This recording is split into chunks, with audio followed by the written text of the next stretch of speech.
You're watching News Channel 5 on your side.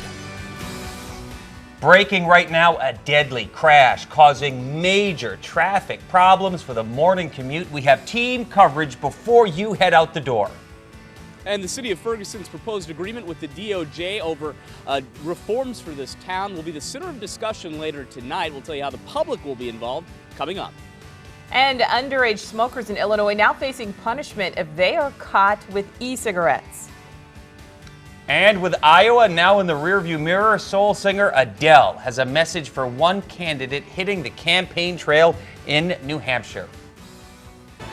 But we do begin with an update on that breaking news we've been telling you about. It will have a big impact on the morning commute. Interstate 44 is closed eastbound, the inbound lanes in the city of St. Louis after a pedestrian was hit on the highway. We do have First Alert traffic team coverage, and we start with News Channel 5's Ryan Dean. He is live at the scene, which is between Hampton and Kings Highway. Hey, good morning, too. So I just spoke with a police officer who was driving by the scene, asked how long this might be closed down. He was not sure. He says usually it takes more than an hour once they start their investigation, the accident reconstruction. And I can tell you that the accident reconstruction is on scene. They have been here for at least 35, 40 minutes working this scene. So just if you're watching this, you're just waking up, here's what you need to know. 44 eastbound between Hampton and Kings Highway is closed right now. A pedestrian was hit and killed. Police say that a pedestrian was trying to cross the interstate when they were hit by an oncoming vehicle. The pedestrian was pronounced dead at the scene. The vehicle did stop. So that's all we have right now as far as the information exactly on the accident. I can tell you, if you're familiar with this area, it's happened right near the Edward Street overpass. That's where we are standing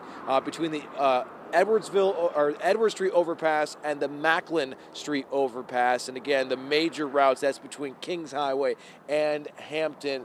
As soon as we find out exactly when this interstate may reopen, we will bring that to you. But you may want to try to plan a different route. The police officer told me, Gary, that a lot of folks are getting off at Hampton and then going up to 64 to make their way downtown. It looks like, though, people are also able to get back on Kings Highway. That is the very latest for now. We'll send it to you, Gary. All right, thank you very much, Ryan. Yeah, and it'll be a fluid situation as the volume does pick up here. That route along Hampton, which is going to be the easiest, quickest route to go, is going to get packed up very quickly here. Again, just get into that area inbound 44, Crestwood folks, Webster Groves people, Shrewsbury people, folks traveling in from Eureka. This is going to impact you in a big way. The closure here at Hampton, heading north on Hampton to 64, great route to go. Once it starts to pack up, it's going to be an issue. Folks may also try to work their way south then and take Arsenal over to Grand and get back on, or over toward Grand and maybe even Jefferson. I'll tell you what, there'll be a difficult route to go, but it's going to be an alternate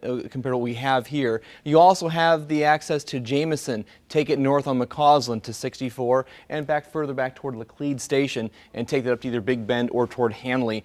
They will all start to fill up here during the main morning commute. Of course, then once that takes place here, and we really start to pack up traffic by about 6:30, 7 o'clock, 55 or 64, avoiding the area altogether then will be the way to go here. And as Ryan's been indicating, that we're going to want to try to avoid this area altogether during the morning commute.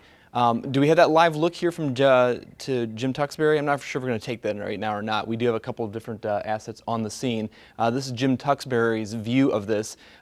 There's quite a broad accident investigation area going on, so that would tell me that they're probably going to be working on this for quite a while. A lot of debris in the road to clean up as well. So this is going to be quite a long evolving situation here this morning, Scotty. All right. You'll stay on top of it along with Ryan Dean out there this morning as well, Gary. So the rain's starting to push in this morning. We do have some scattered showers that have come into the St. Louis area from the south. The main storm system still back to the west, so we really pick up the more widespread activity a little later on today. But here comes another band in from the south, and this band here, which is arcing down to the south of St. Louis, moving rapidly off towards the north and northeast. So that's going to take it right into the metro area and especially into the metro east. This next band will slide towards Belleville along about 6:50. 15 this morning, but we already have showers that have already come through this area and even some downpours embedded in here going over Carlisle Lake right now.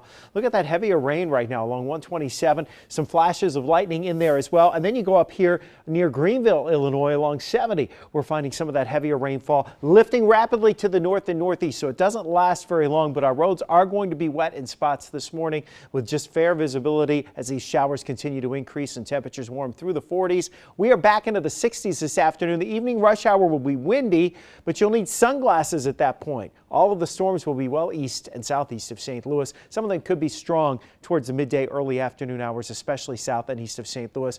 Main threat would be damaging winds. We'll continue to monitor the situation and track those showers and storms through the morning for you, Pat. Okay, thanks, Scott. 5:35 right now. And tonight, Ferguson residents will get their chance to speak out about the reform deal recently proposed by the Department of Justice. John Henry's live at Ferguson City Hall, where city leaders and DOJ officials have spent months negotiating this deal. John? That's right, and according to Ferguson leaders, there were some concessions made on both sides of the table regarding that deal. But for now, Ferguson residents will finally be able to tell their leaders what they think about this entire proposal. Now, we first learned about this last week, and it calls for Ferguson to have a more diverse police force. It would also require officers to wear body cameras, and also under the deal, there would be amnesty for minor court cases that are more than 2 years old. Now, tonight's meeting starts at 7 p.m.